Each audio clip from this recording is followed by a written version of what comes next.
Very, very explosive receiver. A guy that separation-wise, he adds a lot to your team. Separation and routes, great hands. Reminds me a lot of Rashad Green. I've said that a lot just when you watch his game. He just is a game breaker. He gets in there. Now him going to FSU, you're getting an automatic number one guy.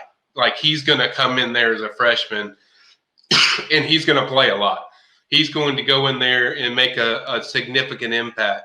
I think, I'm not going to guarantee he's going to start, but I'd say there's a good chance. I think he'll have a good chance to start.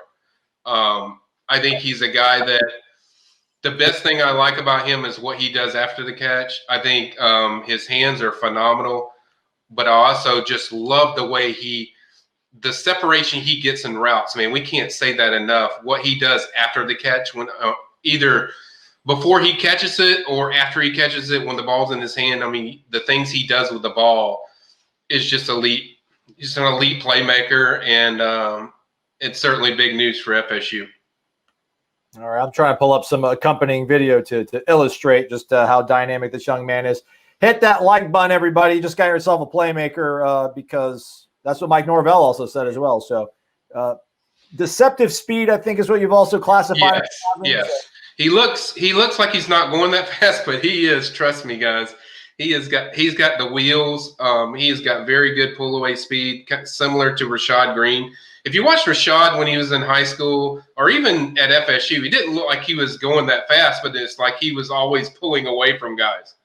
And that's kind of what Destyn does. He does some of the same things. Like he just pulls away from guys. There's very few that catch him. Like, and he's in there. And then his ability to high point the ball, his ability to run anywhere, his ability to just line him up everywhere. And this kid just catches everything. Like he's a monster. And monster job by David Johnson in this recruitment. He did a phenomenal job. David obviously is from the Louisiana area. He was on Destyn from the start. I think the big thing here, Aslan, in this recruitment was consistency with FSU. Just the pitch they consistently stayed with. I think other schools might have had better offenses, but nobody had a better vision as far as how they were going to use Destyn. And certainly the chances of playing early were always there, but also just his comfort level when he was at FSU. You felt different when he was at FSU. Just really was, a home feeling when Destyn talked about, being at Florida State. And then, I know Florida made a run for a while, but it was only a minor run because at the end of the day, it comes down to the relationships. And I think he just had so many strong relationships. It wasn't just David Johnson either. It was Kenny Dillingham. It was, obviously Mike Norvell. It was we go Coach Yak. I mean, just every coach on that roster had some form of relationship with Destyn Hill. And that's why I think ultimately they won out, because they recruited him as a whole. They recruited him as a family. And he was a guy that, like, hey, we need you.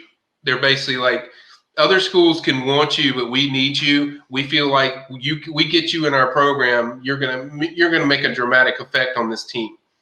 And I think that's kind of the way they've always looked and viewed Destyn Hill.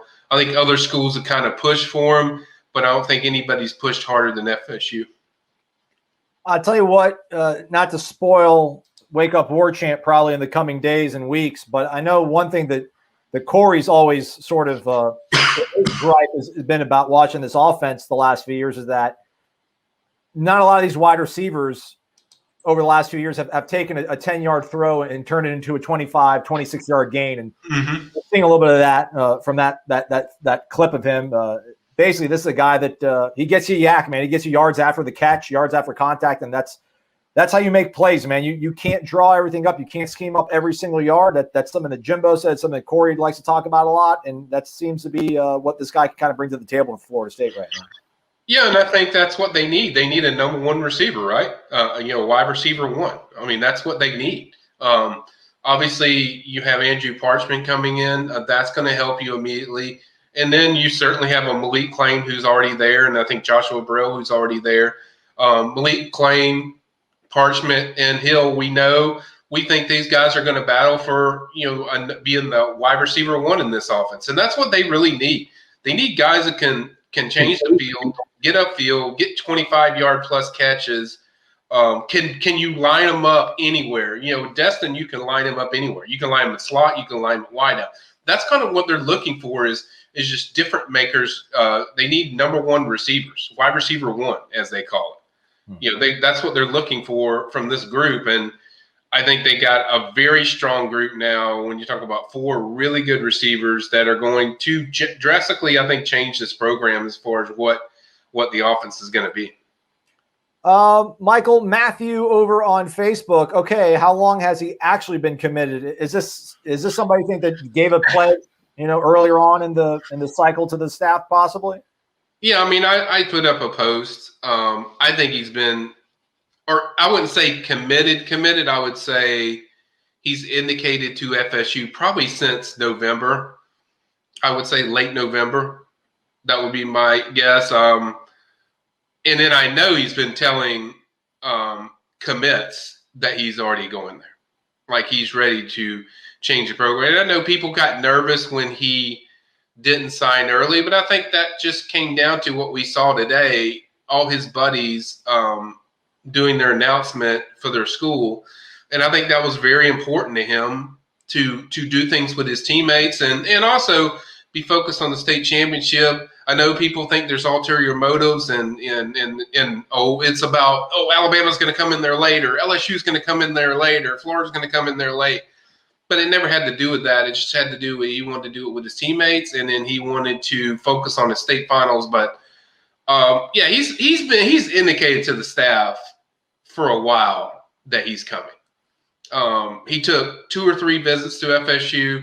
Louisiana ain't right next to Tallahassee, let me tell you guys. So I mean, that's a trip. That's a little drive. And he's been there 2 or 3 times, visited once on his own. We had the pandemic thing going on, and then he visited obviously for the junior day. And you could just sense when on that first visit that if this thing was going to be based on relationships, FSU is going to be extremely hard to beat because the confidence that he had with all the coaches was a big deal. But I think the thing that really helped their cause was when certain points of the season of FSU competing, obviously even that Duke game, I think helped where it showed you, hey, this is what this offense can be if we get the right dudes. And I think also helping was Mackenzie Milton. Once they got their quarterback, okay, we know who is going to be the guy or likely the guy. Now they have a stud in there from UCF that's throwing for over 7,000 yards and stuff like that.